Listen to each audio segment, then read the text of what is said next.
আসসালামু আলাইকুম। আশা করছি আপনারা সকলেই ভালো আছেন।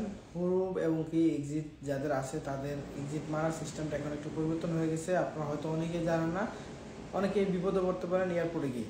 এই কারণে আমি আপনাদেরকে একদম সব কিছু ক্লিয়ার করে দিতেছি। সেটা হচ্ছে যাদের হুরুপ আছে, আপনারা হয়তো এক্সিট কারো না কারোর মাধ্যমে এক্সিট লাগায় দেশে যাইতেন। এই ক্ষেত্রে যাদের পাসপোর্ট ছিল, পুরাতন পাসপোর্ট আছে এবং নতুন পাসপোর্ট নাই, পাসপোর্টটা এক্সপায়ার, এক্ষেত্রে ট্রাভেল পাস নেওয়া লাগতো। এক্সিট লাগানোর পরে ট্রাভেল পাস নিয়ে সে দেশে চলে যেতে পারতো।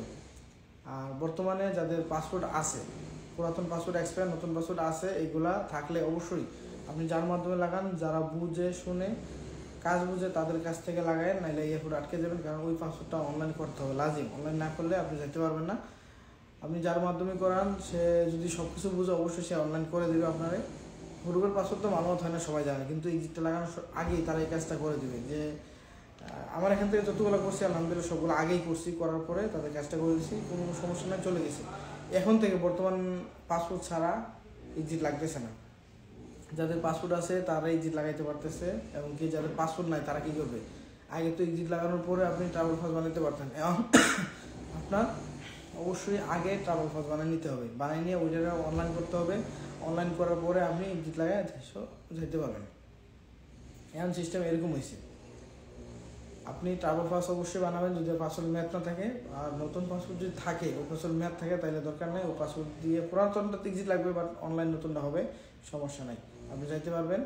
আর ট্রাভেল পাসটা অবশ্যই এখন বর্তমানে আগে দিতে হয়, এক্সিট লাগানোর আগে। যাদের হুরুপ আছে এবং এক্সিট আছে আপনাদের জন্য শুধু, যদি আপনার পাসপোর্ট এক্সপায়ার হয়ে থাকে তাহলে আগে ট্রাভেল পাস বানাইতে হবে, আউট পাস যেটাকে বলে, ওইটা বানাইয়া ওইটার সাথে আকামা দিতে হবে। ওইটা আগে মালমত করবে, করার পরে অনলাইনে ডেট বানানোর পরে তারপরে গিয়ে তারা এক্সিটটা লাগাবে। এটা 90 দিন মেয়াদ থাকে। আশা করছি সব বুঝতে পারছেন।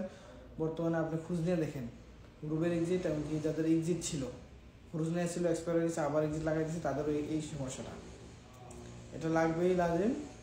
আর যারা বুঝে শুনে তাদের মধ্যে কাজ করেন, যাতে এরপরে কোনো সমস্যা না হয়।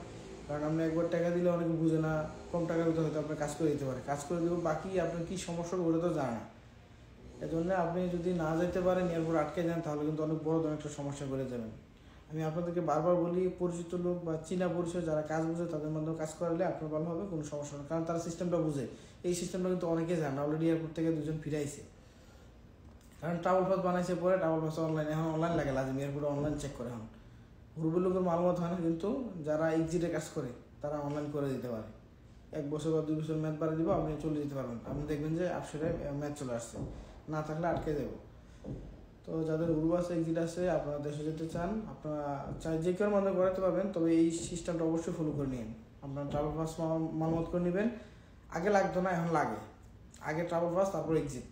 আর পাসপোর্ট থাকলে আগে পাসপোর্ট, তারপর এক্সিট। এটা তারা করে দিবে, সমস্যা নেই, যারা কাজ করে, যারা বুঝে। আমার এখান থেকে যতগুলো করছে আলহামদুলিল্লাহ সবগুলো আগে এইভাবে করতেছি। তো অবশ্যই ভিডিও